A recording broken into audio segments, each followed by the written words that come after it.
Assalamualaikum warahmatullahi wabarakatuh. Halo teman-teman semuanya. Di sini saya Deden Yudi, perwakilan dari kelompok 5, akan membahas materi mengenai akuntabilitas publik.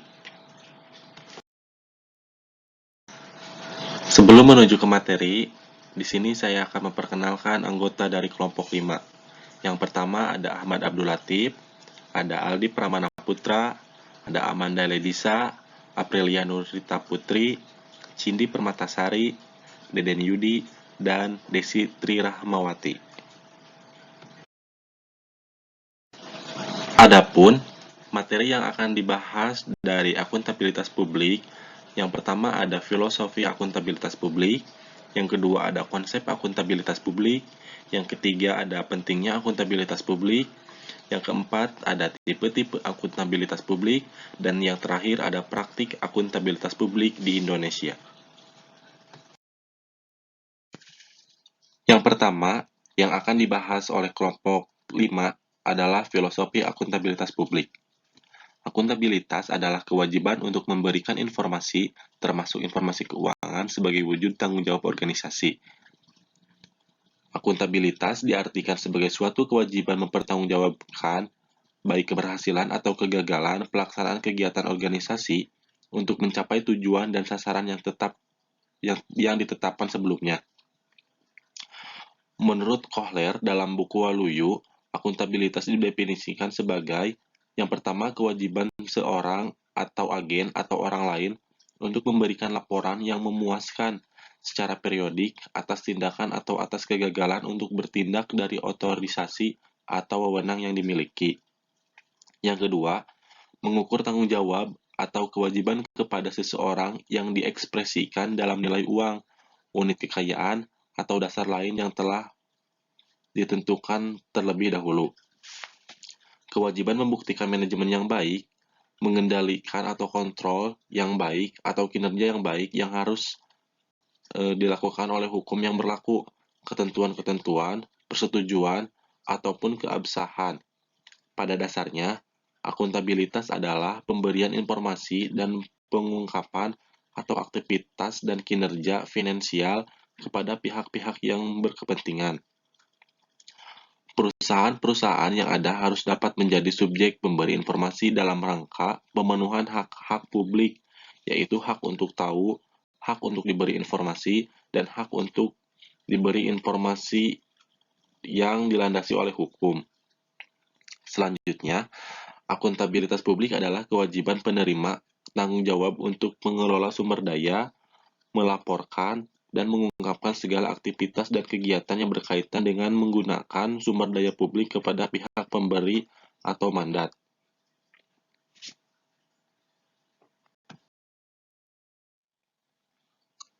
Di sini ada dimensi akuntabilitas yang harus dipenuhi oleh lembaga-lembaga publik, antara lain menurut Hopwood dan Tompkins. Yang pertama ada akuntabilitas hukum dan kejujuran. Akuntabilitas kejujuran dan hukum yang terkait dengan penghindaran penyalahgunaan jabatan dan jaminan adanya kepatuhan hukum adalah pertanggungjawaban lembaga-lembaga publik untuk berperilaku jujur dalam bekerja dan menaati ketentuan hukum yang berlaku. Akuntabilitas kejujuran berarti menyajikan informasi yang sesuai dengan kenyataan yang ada. Akuntabilitas hukum dan peraturan terkait dengan jaminan adanya kepatuhan terhadap hukum dan peraturan lain yang diisyaratkan dalam menggunakan sumber daya publik. Yang kedua, ada akuntabilitas manajerial. Akuntabilitas ini adalah pertanggungjawaban lembaga publik untuk melakukan pengelolaan organisasi secara efektif dan efisien. Akuntabilitas ini juga dapat diartikan sebagai akuntabilitas kinerja. Dan selanjutnya, akuntabilitas ini juga berhubungan dengan akuntabilitas proses, yang berarti bahwa proses organisasi harus dipertanggungjawabkan. Dengan kata lain, tidak terjadi inefisien dan ketidakefektifan organisasi. Yang ketiga, ada akuntabilitas program. Ini berkaitan dengan pertimbangan apakah tujuan yang ditetapkan dapat dicapai atau tidak, dan apakah organisasi telah mempertimbangkan alternatif program yang memberikan hasil yang optimal dengan biaya minimal. Lembaga publik harus mempertanggungjawabkan program yang telah dibuat sampai pada pelaksanaan program. Yang keempat, ada akuntabilitas kebijakan. Akuntabilitas terkait dengan pertanggungjawaban lembaga publik atas kebijakan-kebijakan yang diambil. Lembaga-lembaga publik hendaknya dapat mempertanggungjawabkan kebijakan yang telah ditetapkan dengan mempertimbangkan dampak di masa depan. Dalam membuat kebijakan harus dipertimbangkan tujuan kebijakan tersebut. Mengapa kebijakan diambil? Siapa sasarannya? Pengaku kepentingan mana yang terpengaruh dan memperoleh manfaatan dan dampak atas kebijakan tersebut. Dan yang terakhir, dalam dimensi akuntabilitas, ada akuntabilitas finansial. Akuntabilitas yang terkait dengan pertanggungjawaban lembaga-lembaga publik untuk menggunakan uang publik secara ekonomi, efisien, dan efektif. Tidak ada pemborosan dan pembocoran dana serta korupsi. Akuntabilitas ini sangat penting karena pengelolaan keuangan akan menjadi perhatian utama masyarakat. Akuntabilitas finansial juga mengharuskan lembaga-lembaga publik untuk membuat laporan keuangan untuk menggambarkan kinerja finansial organisasi kepada pihak luar. Mardiasmo lebih lanjut mengidentifikasi ada 3 elemen utama akuntabilitas. Yang pertama, adanya kekuasaan untuk mendapatkan persetujuan awal sebelum sebuah keputusan dibuat. Hal ini berkaitan dengan otoritas untuk mengatur perilaku birokrasi dengan menundukkan mereka di bawah persyaratan prosedural tertentu serta mengharuskan adanya otorisasi sebelum langkah tertentu diambil. Tipikal akuntabilitas seperti ini secara tradisional dihubungkan dengan badan atau lembaga pemerintahan pusat, walaupun setiap departemen atau lembaga dapat saja menyusun aturan atau standar masing-masing. Yang kedua, akuntabilitas peran yang merujuk pada kemampuan seorang pejabat untuk menjalankan peran kuncinya, yaitu sebagai tugas yang harus dijalankan sebagai kewajiban utama. Ini merupakan tipe akuntabilitas yang langsung berkaitan dengan hasil sebagaimana diperjuangkan paradigma manajemen publik baru. Hal ini mungkin saja tergantung pada target kinerja formal yang berkaitan dengan gerakan manajemen publik baru atau New Public Management. Dan yang terakhir, ada peninjauan ulang secara retrospektif yang mengacu pada analisis operasi suatu departemen setelah berlangsung suatu kegiatan yang dilakukan oleh lembaga eksternal seperti kantor audit, komite parlemen, ombudsman, atau lembaga peradilan. Bisa juga termasuk badan-badan di luar negara seperti media massa dan kelompok penekan. Aspek subjektif dan ketidakprediksian dalam proses peninjauan ulang itu seringkali bervariasi tergantung pada kondisi dan aktor yang menjalankannya.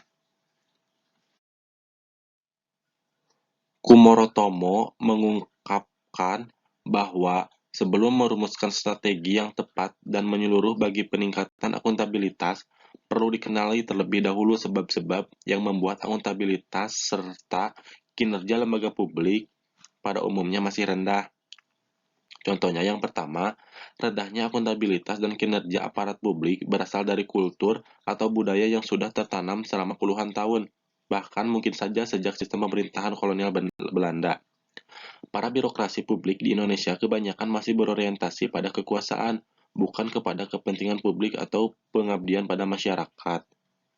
Yang kedua, akuntabilitas publik yang rendah dapat juga disebabkan oleh lebarnya kesenjangan antara rumusan dan implementasi kebijakan. Indonesia sering disorot tentang ketidaksesuaian antara rumusan kebijakan yang diambil oleh para pejabat publik dengan praktik pelaksanaannya. Seringkali, kebijakan yang dirumuskan belum benar-benar sesuai dengan kehendak rakyat, sehingga mekanisme pelayanan publik pun masih jauh dari keinginan masyarakat. Dan yang terakhir, akuntabilitas publik yang rendah dapat disebabkan oleh ketidakjelasan antara kekuasaan politik dan kekuasaan administratif atau manajerial. Pada masa Orde Baru, birokrasi pemerintahan dibuat steril dan kepentingan politik atau bahkan politik dijadikan alat legitimasi bagi rejim yang berkuasa. Hal ini berdampak pada menumpulnya kepekaan aparat birokrasi publik terhadap kebutuhan dan tuntunan rakyat yang sesungguhnya. Ini sering pula disalahgunakan oleh aparat birokrasi publik untuk melakukan represi terhadap aspirasi masyarakat. Pada pasca Orde Baru pun, masalah dikotomi politik administrasi masih sering menimbulkan masalah dari aspek pelayanan publik, di mana garis antara otoritas politik dan otoritas administrasi terkadang sulit ditemukan. Itulah sebab intervensi politik ke dalam wilayah birokrasi pelayanan publik sering terjadi.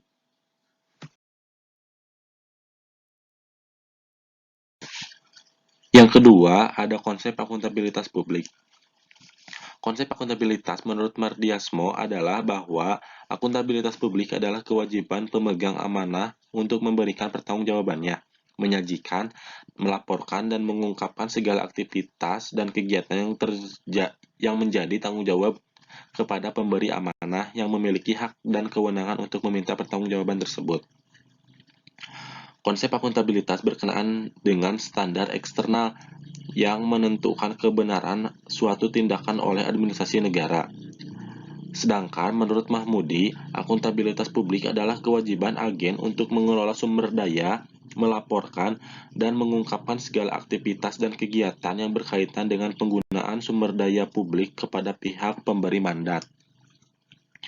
Ada 3 pilar utama yang menjadi prasyarat terbangunnya akuntabilitas. Yang pertama, adanya transparansi para penyelenggara perguruan tinggi dengan menerima masukan dan mengikut sertakan sebagai komponen dalam pengelolaan perguruan tinggi. Yang kedua, adanya standar kinerja di setiap institusi yang dapat diukur dalam melaksanakan tugas dan fungsi dan wewenangnya. Dan yang terakhir, adanya partisipasi untuk saling menciptakan suatu kondusif dalam menciptakan pelayanan masyarakat dengan prosedur yang mudah, biaya yang murah, dan pelayanan yang tepat. Yang ketiga, pentingnya akuntabilitas publik. Nilai akuntabilitas sangat penting diadopsi dalam penyelenggaraan pelayanan publik. Hal ini didasarkan pada argumen bahwa eksistensi atau keberadaan sebuah negara tergantung pada masyarakatnya. Oleh sebab itu, sudah menjadi kewajiban bagi negara untuk memberikan pelayanan dengan baik dan bertanggung jawab. Akuntabilitas kinerja, yang merupakan garda depan menuju good government, berkaitan dengan bagaimana instansi pemerintah mampu mempertanggungjawabkan penggunaan anggaran negara untuk sebaik-baiknya. Dalam rangka menjamin akuntabilitas kinerja, instansi pemerintah telah dikembangkan sistem pertanggungjawaban yang jelas, tepat, teratur, dan efektif yang dikenal dengan sistem akuntabilitas kinerja instansi pemerintah atau SAKIP. SAKIP tersebut kemudian diterapkan melalui pembuatan target kinerja disertai dengan indikator kinerja yang menggambarkan keberhasilan instansi pemerintahan. Akuntabilitas publik menjadi nilai yang sangat penting dalam administrasi negara karena akuntabilitas publik merupakan salah satu bentuk kewajiban yang harus dilakukan oleh organisasi publik atau pemerintahan atau pejabat pemerintah sebagai suatu pertanggungjawaban setelah menjalankan fungsi pemerintah dan melaksanakan tugas-tugasnya kepada atasan dalam suatu pemerintah, juga kepada masyarakat sebagai suatu pengawasan dan evaluasi dari pelaksanaan tugas. Akuntabilitas dipandang sebagai perwujudan kewajiban seseorang atau unit organisasi untuk mempertanggungjawabkan pengelolaan sumber daya dan pelaksanaan kebijakan yang dipercayai kepadanya dalam rangka pencapaian tujuan yang telah ditetapkan melalui media pertanggungjawaban berupa laporan akuntabilitas kinerja secara periodik. Pentingnya akuntabilitas publik, administrasi negara, dan sistem pemerintahan demokrasi, yaitu demokrasi selalu dikaitkan dengan pentingnya akuntabilitas publik, administrasi negara dalam sistem pemerintahan demokrasi, karena demokrasi selalu dikaitkan dengan publik, yakni kepada rakyat yang membentuk pemerintah, sehingga akuntabilitas publik merupakan salah satu hal yang memiliki peran yang cukup penting dalam hal keberlangsungan hidup suatu pemerintah. Apabila pemerintah mengabaikan tanggung jawabnya, maka hal tersebut dapat mengganggu konsentrasi pemerintah yang berupa tuntunan dari lingkungan internal dan eksternal pemerintah, khususnya masyarakat. Oleh sebab itu, untuk mencegah terganggunya konsentrasi pemerintah, perlu sikap yang tegas dan komitmen yang tinggi dari pihak pemerintah untuk menjaga hubungan yang baik dan berkesinambungan terhadap peraturan tersebut.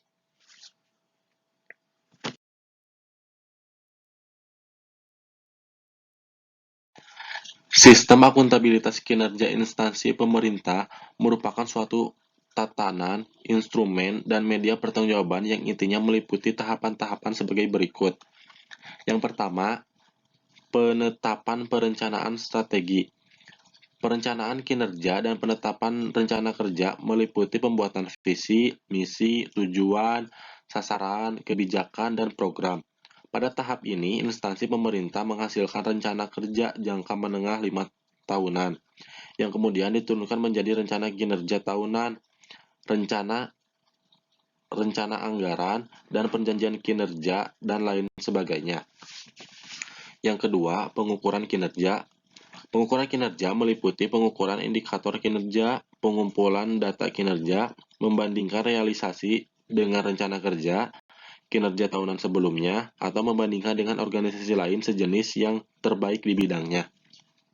Yang ketiga, ada pelaporan kinerja, berupa pembuatan laporan akuntabilitas kinerja instansi pemerintahan atau LAKIP, dengan format standar laporan yang telah ditetapkan atau dirinci dengan berbagai indikator, bukti, dan capaiannya. Dan yang terakhir, ada pemanfaatan informasi kinerja untuk perbaikan kinerja berikutnya secara berkesinambungan.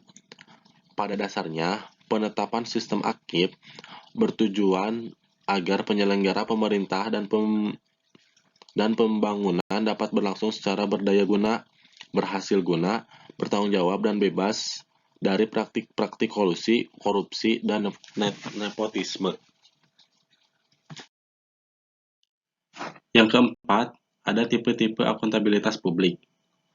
Menurut lembaga administrasi negara, akuntabilitas dibedakan ke dalam 4 macam. Yang pertama, ada tradisional atau regulatory accountability. Di sini memfokuskan pada transaksi reguler atau transaksi fiskal untuk mendapatkan informasi mengenai kepatuhan pada peraturan yang berlaku, terutama yang terkait dengan peraturan fiskal dan peraturan pelaksanaan administrasi publik. Yang kedua, ada managerial accountability. Di sini menitikberatkan pada efisiensi dan kehematan penggunaan dana, harta kekayaan, sumber daya manusia, dan sumber-sumber daya lainnya. Efisiensi pengelolaan sumber daya yang menjadi kewenangan suatu instansi pemerintah merupakan ciri utama akuntabilitas manajerial. Yang ketiga, ada program accountability. Di sini memfokuskan pada pencapaian hasil operasi pemerintah.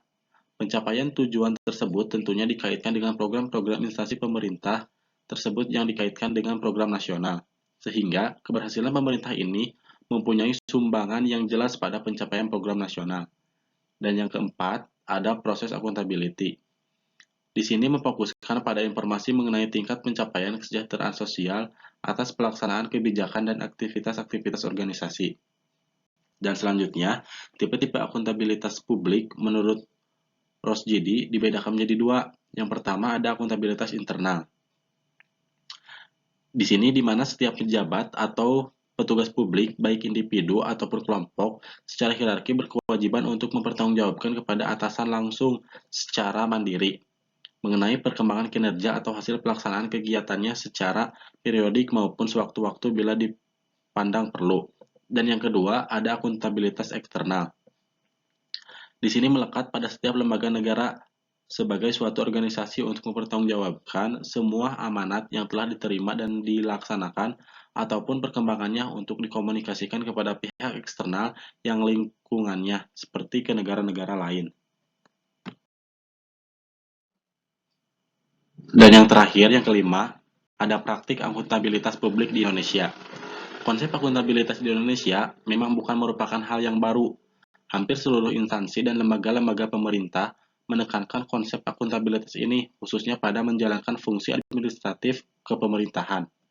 Fenomena ini merupakan imbas dari tuntunan masyarakat yang mulai digemborkan kembali pada awal era reformasi di tahun 1998.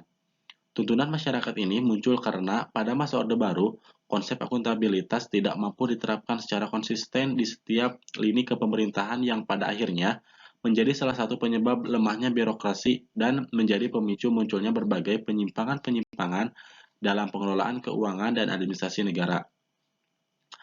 Era reformasi telah memberikan harapan baru dalam implementasi akuntabilitas di Indonesia, apalagi kondisi tersebut didukung oleh banyaknya tuntunan negara-negara pemberi donor dan hibah yang menekan pemerintah Indonesia untuk membenahi sistem birokrasi.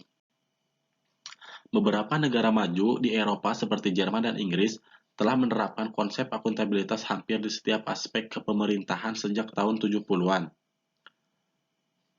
Namun, berbeda dengan Inggris, Jerman sebagai negara yang berbentuk federasi menetapkan bahwa keterlibatan pusat dalam kegiatan setiap menteri dibatasi pada masalah kepegawaian, teknologi informasi, dan hal-hal keuangan. Dari pola pemerintahan ini, maka pemerintahan sesuai dengan tingkatan secara formal mempunyai akuntabilitas.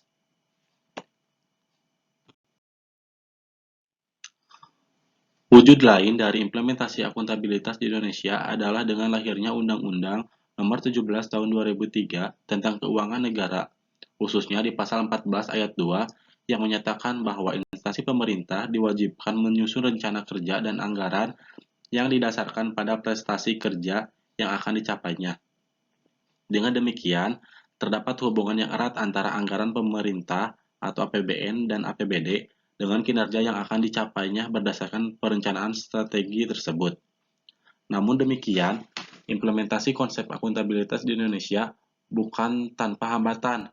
Beberapa hambatan yang menjadi kendala dalam penerapan konsep akuntabilitas di Indonesia antara lain adalah rendahnya standar kesejahteraan pegawai sehingga memicu pegawai untuk melakukan penyimpangan guna mencukupi kebutuhannya dengan melanggar asas akuntabilitas. Yang kedua, faktor budaya seperti kebiasaan mendahulukan kepentingan keluarga dan kerabat dibandingkan pelayanan kepada masyarakat. Dan yang terakhir, lemahnya sistem hukum yang mengakibatkan kurangnya dukungan terhadap faktor punishment jika sewaktu-waktu terjadi penyimpangan, khususnya di bidang keuangan administrasi. Semua hambatan tersebut pada dasarnya akan dapat terpecahkan jika pemerintah di seluruh komponennya memiliki pemahaman yang sama akan pentingnya implementasi akuntabilitas di samping faktor moral individu pelaksanaan untuk menjalankan kepemerintahan secara amanah. Sekian pemaparan materi dari kelompok 5. Mohon maaf apabila ada kesalahan dalam penyampaian materinya. Assalamualaikum warahmatullahi wabarakatuh.